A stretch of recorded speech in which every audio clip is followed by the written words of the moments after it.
저와 여러분이 지난 시간 수요일 날 살펴본 것처럼 산발락과 함께하는 사람, 산발락과 겟셈과 도비야가 함께 느헤미야를 계속해서 해치려고 했습니다. 느헤미야를 해칠 뿐만 아니라 지금 느헤미야가 진행하고 있는 하나님의 역사를 중단시키기 위해서 동분서주합니다. 왜 산발랏이 무리를 모아서 그러고 있는가? 산발랏은 당시에 유대 지역의 총독 역할을 하고 있었습니다. 그런데 유다 땅에 느헤미야가 바사 제국으로부터 허락을 받아서 왔는데 느헤미야의 지도력이 출중한 겁니다. 그래서 느헤미야의 지도력을 따라서 지금 예루살렘 성을 중건하고 있는데 그것을 보니 자기의 지도력이 다시는 대중들 가운데에서 힘을 얻지 못할 것 같으니까 이 산발랏이 사람들을 모아서 계속해서 느헤미야에게 공격을 해대는 겁니다. 조금 이따가 살펴보겠지만 이들은 느헤미야와 상의하자고 하면서 느헤미야를 평지로 불러냅니다. 2절에 보면 오노평지라고 되어 있습니다. 그 평지로 불러내어서 실상은 만나서 의논하자 하는 것이지만 결국 목적은 무언가 하면 느헤미야를 해하고자 함이라. 그렇게 말하는 걸 봐서 속에서는 음흉한 생각을 갖고 있는 겁니다. 그게 실패했습니다. 느헤미야가 그것에 응하지 않습니다. 그러니까 헛소문을 퍼뜨리는 거죠. 느헤미야가 역모를 꾀해서 예루살렘을 중심으로 왕이 되려고 한다. 그렇게 소문을 퍼뜨립니다. 그리고 나중에는 어떻게 합니까? 선지자를 매수합니다. 느헤미야를 함정에 빠뜨리려고 시도합니다. 이런 상황을 보면 산발락과 도비야와 겟셈 이 무리가 어떤 의미에서는 참 열정적이다, 참 부지런하다 하는 그런 생각도 듭니다. 우리가 일반적으로 생각하면 열정적인 것 혹은 부지런한 것 이것은 참 좋은 것입니다. 게으른 사람보다 또 열정적이지 않은 사람보다 열정적이고 부지런한 사람이 아무래도 100번 낫겠죠. 우리가 일반적으로 보면 그렇습니다.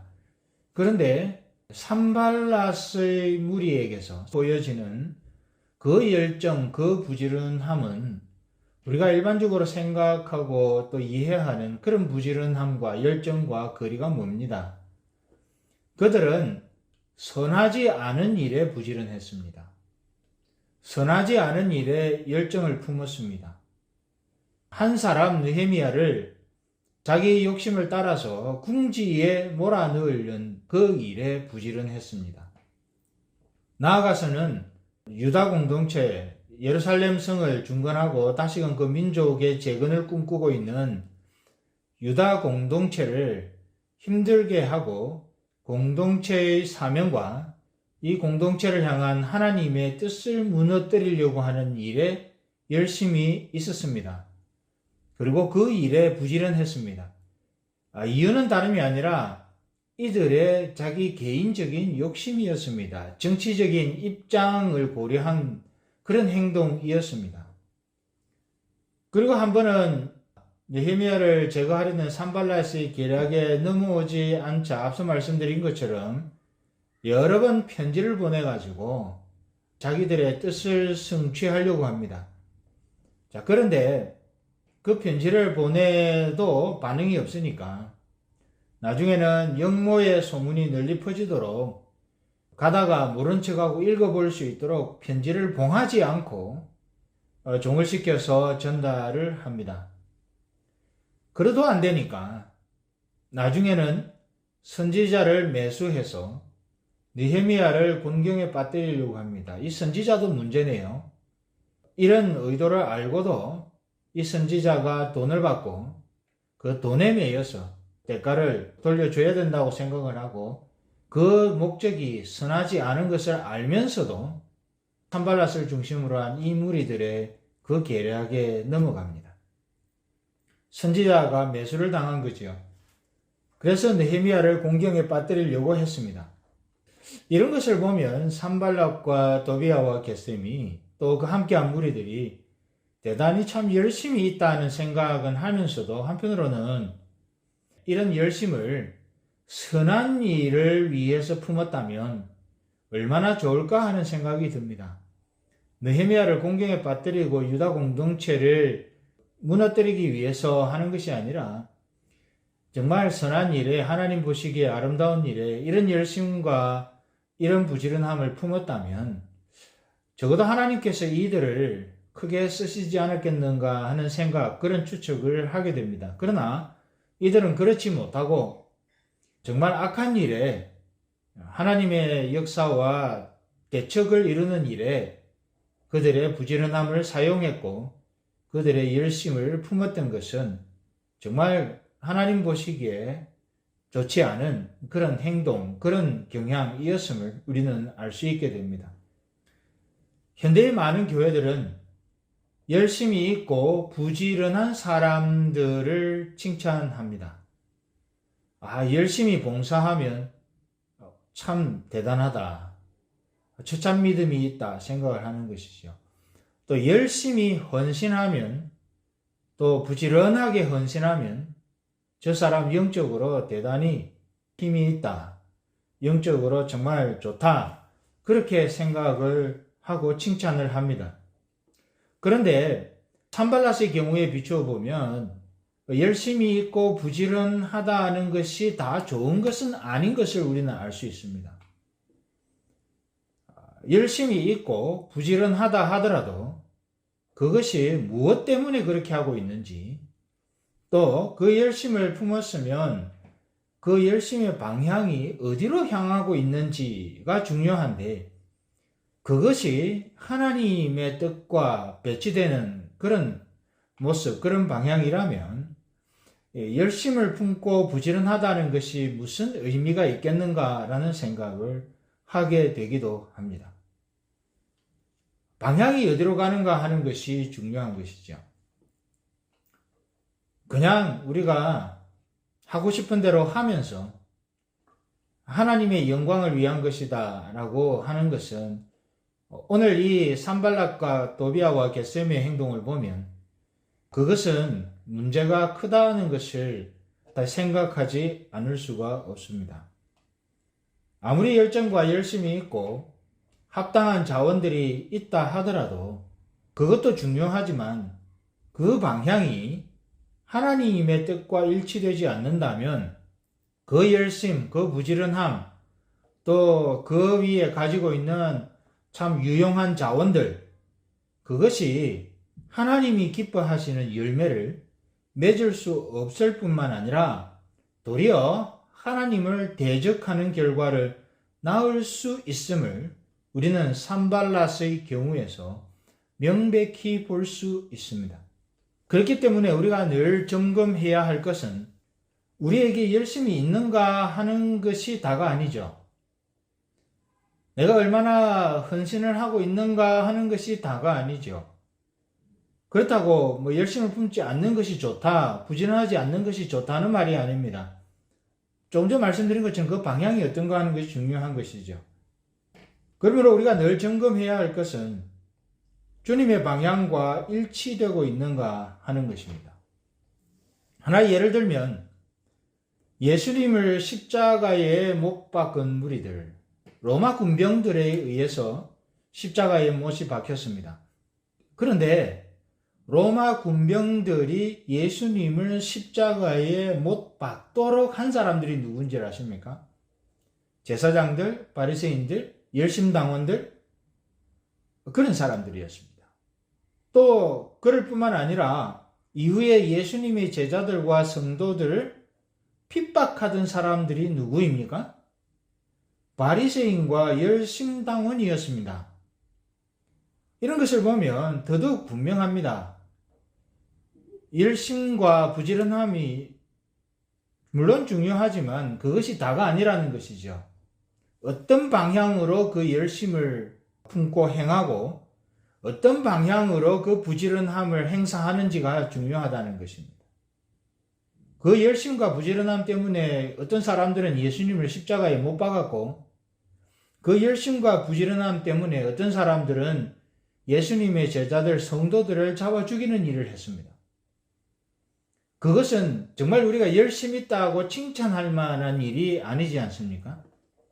그렇기 때문에 열심히 있고 부지런하고 그것이 어떤 방향을 가지고 있는가 하는 점이 우리 안에서 또 우리 성도들 가운데에서 충분히 검증되고 점검이 되어야 한다는 것이죠. 하나님의 관점에서 예수님을 십자가에 못 박고 성도들을 핍박했던 무리들은 하나님의 나라를 방해하는 사람들이었음이 분명합니다. 그렇기 때문에 중요한 게 무엇입니까? 주님의 방향과 일치되는 비전과 열정을 품는 것이죠. 이 산발락과 도비아와 게셈처럼 그러지 아니하고 또 열심당원과 같이 예수님 십자가를 못 쓸 바 같은 열심당원처럼 그러지 아니하고 성도들을 핍박했던 그 바리새인들과 열심당원처럼 그러지 아니하고 정말 하나님 앞에서 하나님의 방향과 일치되는 비전과 열정을 품으려면 어떻게 해야 됩니까? 우리 자신의 것을 내려놔야 됩니다. 이 산발랏이 자기 욕심을 내려놨다면 절대로 이러지 않았을 것입니다. 더불어 주님과의 친밀함을 가지는 것은 필수적이라고 할 것입니다. 왜냐하면 성경 곳곳에서 하나님께서는 친밀한 당신의 백성들에게 하나님 당신의 뜻을 알려주시고 또 그 뜻을 이룰 수 있는 힘과 능력을 주시기 때문입니다. 그렇기 때문에 저와 여러분도 하나님 앞에서 우리가 열심을 품자 또는 우리가 열심히 하자, 수고로이 하자, 부지런하자. 물론 그 자체가 의미가 있을지라도 그것만 주장해서는 안 된다는 것이죠. 뭘 위해서 그걸 할 건가 하는 게 중요한데 그것을 우리가 분명히 분별하고 그 하나님의 성도로서 하나님의 영광을 위해 그렇게 한다라고는 분명한 방향이 설정될 수 있도록 그렇게 해야 한다는 것이죠. 그게 점검되어야 하고 그것이 우리 안에서 풍성하게 자리 잡고 있어야 되는데 그것이 없으면 저와 여러분도 마찬가지이고 우리가 속한 가정도 마찬가지이고 우리가 속한 교회도 하나님의 뜻을 이루어가기 어렵습니다. 그 점을 우리가 분명히 하고 점검해서 하나님 나라 또 하나님의 영광을 위해서라고 하는 그 방향을 분명히 하고 우리가 하나님 앞에 그 방향을 위해서 열심을 품는 그 방향을 위해서 부지런하는 그런 우리 모두가 될 수 있기를 주의 이름으로 축복합니다. 또 하나 이런 장면 속에서 우리가 분명히 알 수 있는 것은 하나님의 일에도 방해와 함정이 있다고 하는 사실입니다. 느헤미야의 삶이 참 힘겨웠으리라고 생각이 듭니다. 느헤미야가 하는 일이 하나님 보시기에 악했기 때문에 그런 힘든 상황을 겪었는가? 그건 아니라는 것이죠. 오히려 주의 뜻을 쫓아서 주의 길을 걸었기 때문에 느헤미야가 힘든 상황을 겪었다라고 우리는 말씀 속에서 능히 이해할 수 있습니다. 이것을 보면 하나님의 뜻을 행하는 길에 우리의 기대는 어떻습니까? 하나님께서 그 길을 평탄케 해 주옵소서 그런 마음의 소원들이 있지 않습니까? 그런데 성경 처음부터 끝까지 또 교회 역사를 잘 살펴봐도 하나님의 뜻을 행한다고 해서 그 길이 탄탄대로로 펼쳐지는 것은 아니라는 것입니다. 하나님의 뜻을 행하지만 그 길에는 우리의 기대와는 달리 늘 평탄한 상황만 있는 것이 아니라 항상 힘겨운 방해와 함정이 함께 도사리고 있다고 하는 것입니다. 우리가 그 엘리야를 보아도 그렇습니다. 엘리야가 가장 힘들어했던 게 무엇입니까? 정서적인 함정이었습니다.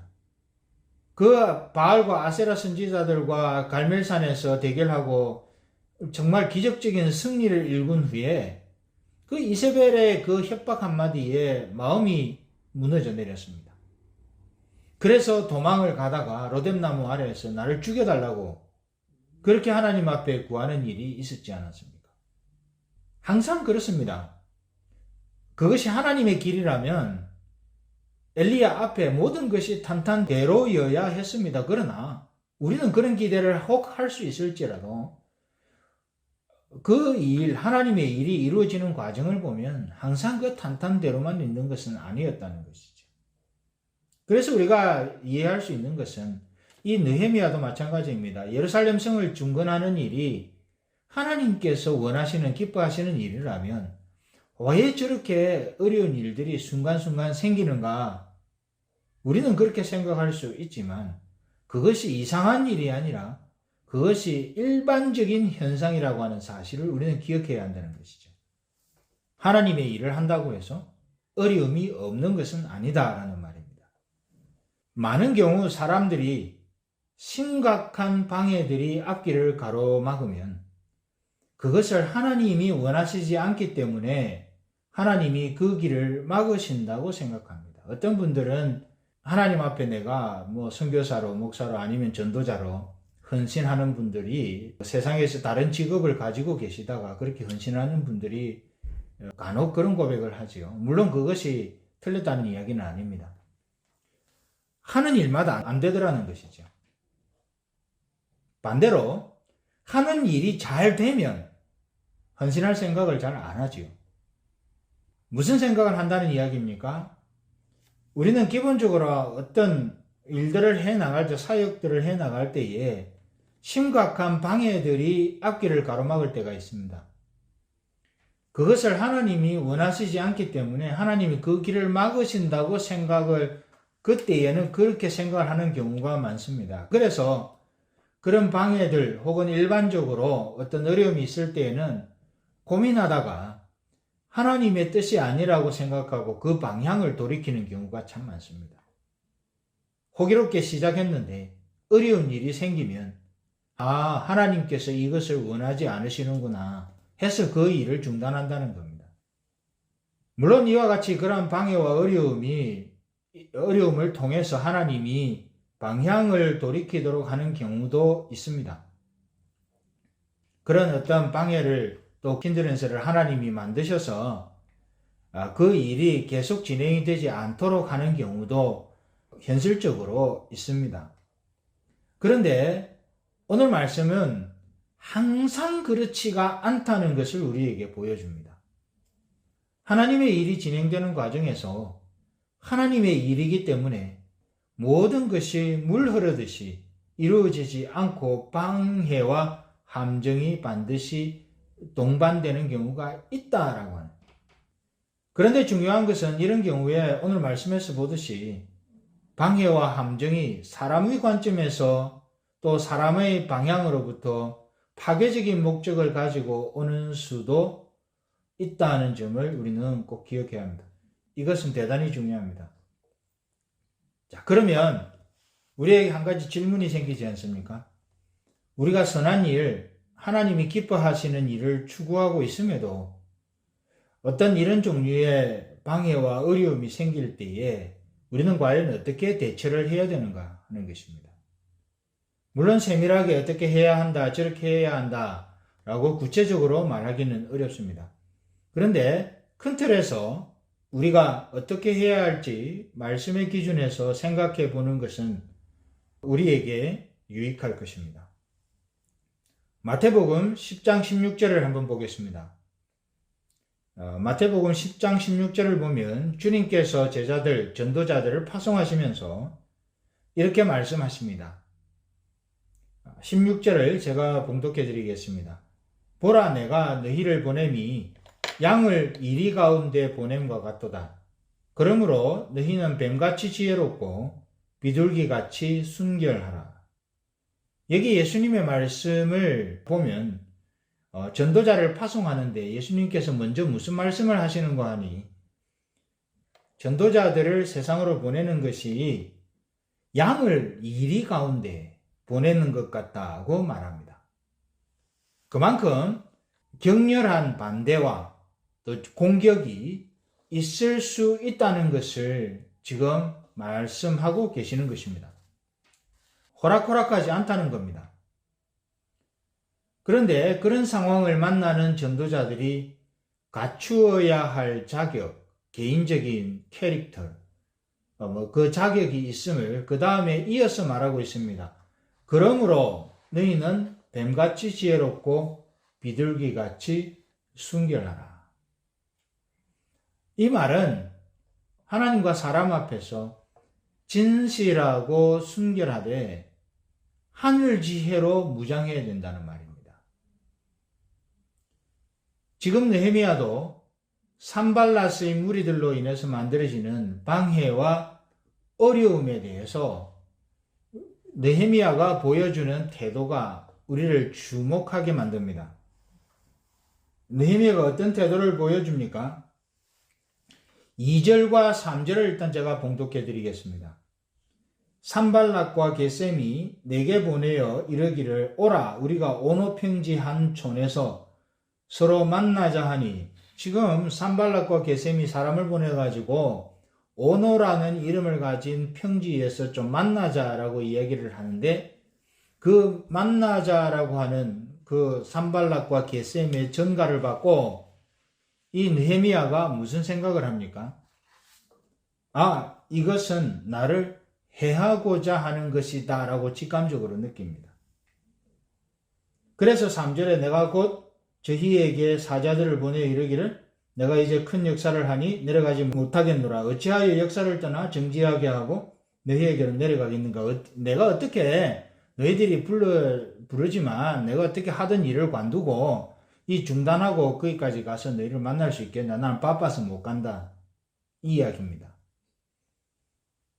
그리고 역모를 꾸민다는 헛소문을 퍼뜨리는 것에 대해서 이 느헤미야는 이렇게 대응을 하는 것이죠. 내가 보내어 저에게 이르기를 너의 말한 바 이런 것은 없는 일이요 내 마음에서 지어낸 것이라. 그 마음을 간파한 겁니다. 이는 저희가 다 우리를 두렵게 하고자 하여 말하기를 저희 손이 피곤하여 역사를 정지하고 이루지 못하리라 함이라. 이제 내 손을 힘있게 하옵소서 하였노라. 지금 느헤미야가 이 산발락과 도비아와 게셈을 한 번도 만나보지 않았습니다. 그런데 그 오는 편지만 보고도 그 의도를 파악한 것이죠.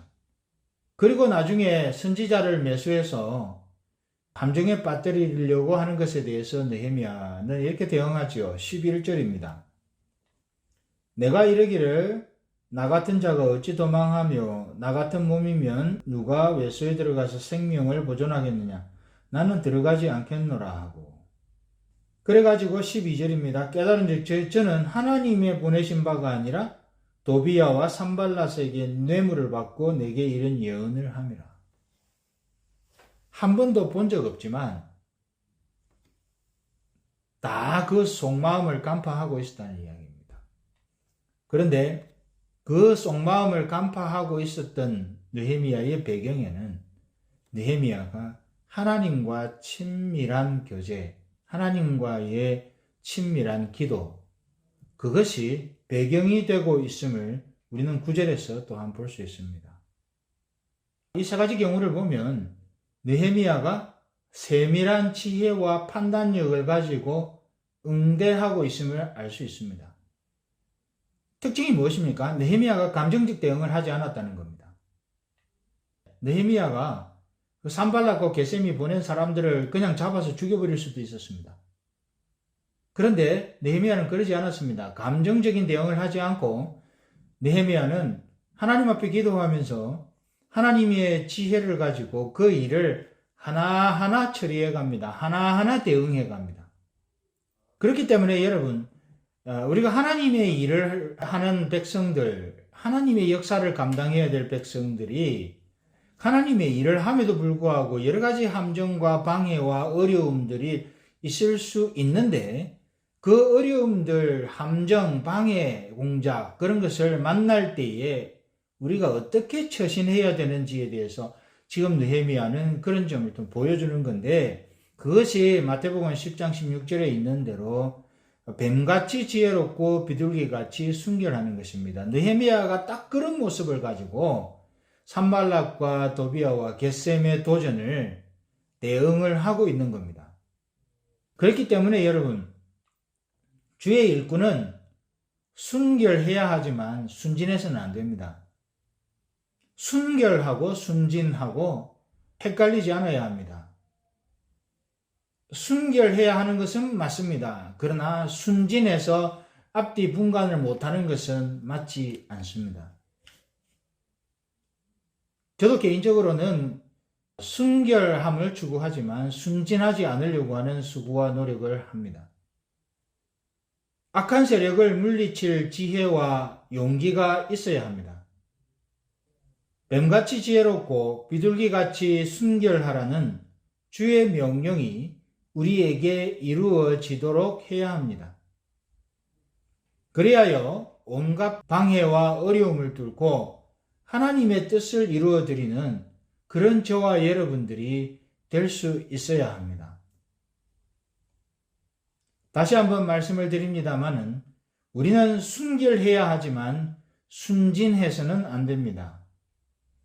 악한 세력을 물리칠 지혜와 용기가 있어야 하고 그것이 하나님께로부터 와야 합니다. 오죽했으면 우리 예수님께서 세상으로 전도자들을 보내시면서 양을 이리 가운데 보낸 것 같다고 하셨을까요? 뱀같이 지혜롭고 비둘기같이 순결한 하나님의 능력을 가지고 하나님의 일을 방해하는 온갖 세상의 또 세속, 어두움의 권세의 끝자락에 있는 그런 방해와 어려움을 뚫고 하나님의 뜻을 이루어드리는 그런 저와 여러분들이 다 될 수 있기를 주의 이름으로 축복합니다.